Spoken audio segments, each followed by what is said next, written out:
The one thing we all know about the theory of evolution is that it was proposed by Charles Darwin about 150 years ago. Well, not quite.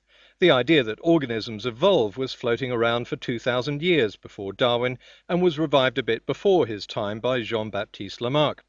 But it didn't gain much ground because there was no obvious mechanism by which one type of animal could change into another. Lamarck suggested that maybe animals changed because they felt the need to change. It didn't sound very scientific, and with no evidence to support it, the idea didn't go very far. What Darwin did was to show a plausible mechanism by which these changes could happen. And let's not forget poor old Alfred Wallace, who came up with the same idea and published it jointly. The paper they wrote was this. Darwin had come up with what he called the principle of natural selection. These days, we tend to call this the theory of evolution as a kind of shorthand, but that's confusing, because we also use the term theory of evolution to describe the fact that organisms evolve. I want to leave the physical evidence and the proof of evolution for the next video. In this video, I just want to look at the mechanism, to see whether, sitting in our armchairs and not doing a bit of research, we can predict evolution in animals purely on the basis of what we know, that animals replicate themselves, and that the replication isn't perfect. There's always variation. Just taking these two known facts and nothing else, what do we expect might happen if we keep copying a hypothetical animal generation after generation in a changing environment?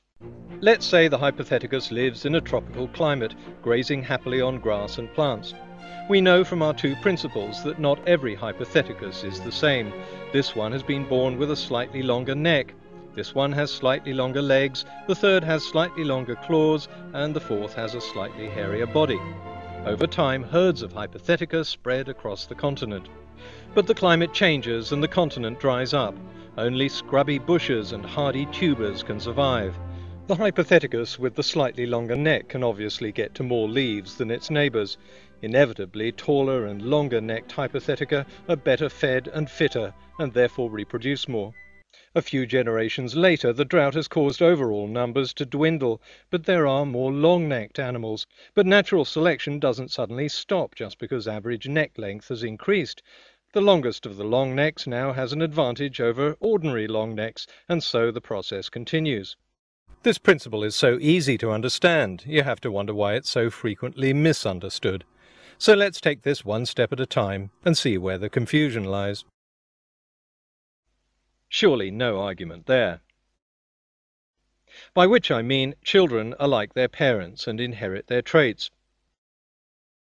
For example, if it gets colder, animals with hairier bodies will have a slightly better chance of survival. Pretty obvious? Like genes for hairy bodies. Genes that don't confer these advantages tend not to get passed on because the animals that carry them have a lower chance of survival. So if each of these steps is blindingly obvious, then so is the conclusion. Over time, animals should change. So why don't we see it? Why does a dog always give birth to a dog, and a horse always gives birth to a horse? Well, natural selection doesn't suggest they shouldn't. What natural selection tells us is that a horse will always give birth to a horse that's very slightly different. After thousands of generations, these differences add up. If you want an example of imperceptible changes, you once looked like this. Maybe now you look something like this. But you've probably looked in a mirror every day of your life. So when did this change take place? Did you notice it? Okay, let's accept that organisms do change over time. But how do we know they change into different species, a process known as speciation? I'll leave the evidence of speciation for the next video and look at this through the example of our Hypothecus. We've seen how it can grow taller over time in order to survive a change of climate. But there may be other ways of surviving. This Hypothecus, for example, may not be able to compete well for leaves, but because of its longer claws it can dig more easily for tubers, so it would have a better chance of survival, and its genes would be passed on. The question is not whether the Hypothecus would change over time, but what could possibly stop these changes from happening. Each generational change may be tiny, but millions of years of accumulated change in a changing environment leads to two completely different animals. The question is whether their DNA would by then be so different that they could no longer breed. In the next video, we'll see if there's any physical evidence to give us the answer. Anti-evolutionists have other objections which come up time and again. Well, if you're imagining something like this, then obviously you can't. But using our theory of natural selection and breaking it down into evolutionary steps, it's easy to understand. Simple organisms would have a sensory system, like the amoeba, which can sense heat, cold, and chemicals. This could then evolve into a sensory system with a central processor, just like in insects. Individuals with better organized centralized nervous systems would be able to do more things and pass on this improved trait. The central processor would get bigger and better.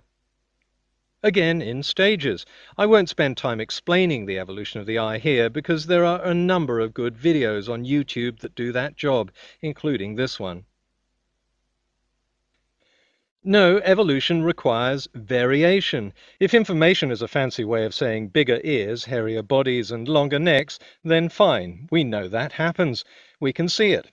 If information means miraculously adding completely new parts, then of course that doesn't happen, and we know why. In the next video I'll show the evidence that animals adapt existing morphology for new tasks.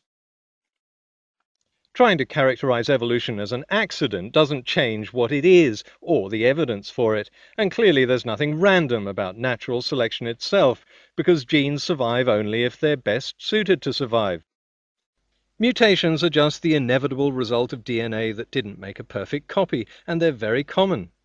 The result is variation, not some science fiction army of mutant ninja turtles. In fact, there's new evidence that mutations don't play such an important role in natural selection, and this might be a good time to look at what we've learned since Darwin. At the time Darwin and Wallace published their paper on natural selection, Louis Pasteur was developing his pathogenic theory of medicine, the idea that germs cause disease. But it would be laughable to presume that biologists haven't learned anything new about pathogens since 1860. Of course, our knowledge has advanced. So why would our knowledge of evolution be any different? Biologists now know that mutations may not be the big engine of change. DNA can be changed by proteins which turn genes on and off, a process known as cis-regulation. Epigenetics is a huge field, but it drastically changes Darwin's premise that genes are just passively sitting there, being manipulated by environmental changes around them. Putting this very simply, biologists have discovered that DNA can exaggerate traits that are being naturally selected. Instead of being the slow and steady change that Darwin envisaged, evolution seems to happen in fits and starts. It's as if natural selection is occasionally turbocharged. Cis-regulation and epigenetics might explain why this happens. These and many other discoveries don't overturn the 19th century idea of natural selection any more than modern microbiology overturns the discoveries of Louis Pasteur, but they do show that Darwin's ideas were crude and incomplete. There's a lot more to the mechanism that drives evolution yet to be uncovered. Okay, so we've deduced from the comfort of our armchairs that evolution ought to happen. At least I hope so. Now it's time to do the research and see if these ideas are supported by physical evidence. Meet me in the next video.